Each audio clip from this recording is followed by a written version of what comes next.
आज सकाळु सकाळु प्रभु जगन्नाथ मामुघर नियाली माधव पीठरू अणसर भार श्रीक्षेत्र अभिमुखे बाहरी विभिन्न प्रकार फलमूल सह दिव्य व्यंजन नहीं श्रद्धालु माने पूरी जाइछन्ति। पारंपरिक कलाकृति प्रदर्शन संकीर्तन माध्यम सृष्टि हेउछि आध्यात्मिक परिवेश।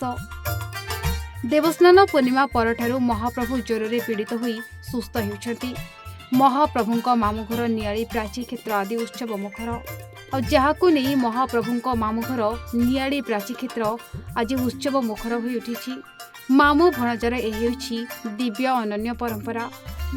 तेरे आंब पणस सपुरी पद्मफूल चंदन तुलसी पत्र आदि विभिन्न दिव्य सामग्री पुरी श्रीमंदिर को जाउछि। आज अनवसर एकादशी महाप्रभु लक्ष्मीनारायण बेशरे दर्शन देउछन्ति।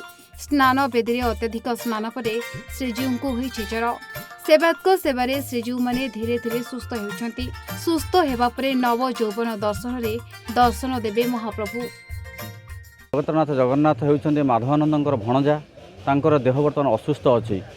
भणजांकर देह असुस्थ होइथिबारु मामु घरु विभिन्न प्रकार फल यथा नडिया आंब सपुरी पणस एवं विभिन्न प्रकार सुस्वादु फल एवं विभिन्न प्रकार माने रोग निवारण पे विभिन्न प्रकार औषधीकरण जिनिस आज प्रभुंको पाई जाउछि। माधव सहित जगन्नाथ मंदिर जगन्नाथ सहित संपर्क होछि मामु भणजार।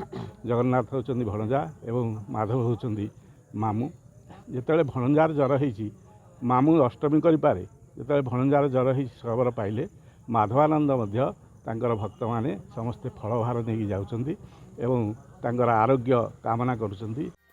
सेपटे ब्रह्मगिरी अलारनाथ पीठरे चतुर्भुज नारायण रूप देउछन्ति दर्शन। नारायण रूप जगन्नाथ को दर्शन करुछन्ति जगन्नाथ प्रेमी और भक्त।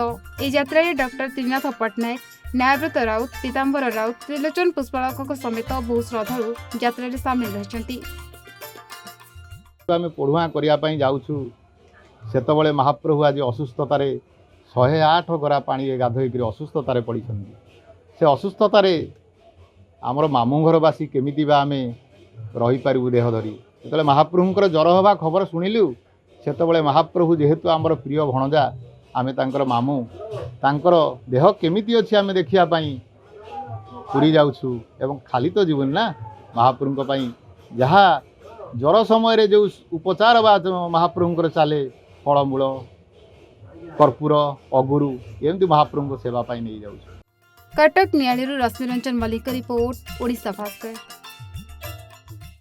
जातक विचार एवं गृहर वास्तु जनित समस्यार समाधान पाई जोगाजोग करंतु ज्योतिर्वेद वास्तुवेद श्री मानस चंद्र नायक।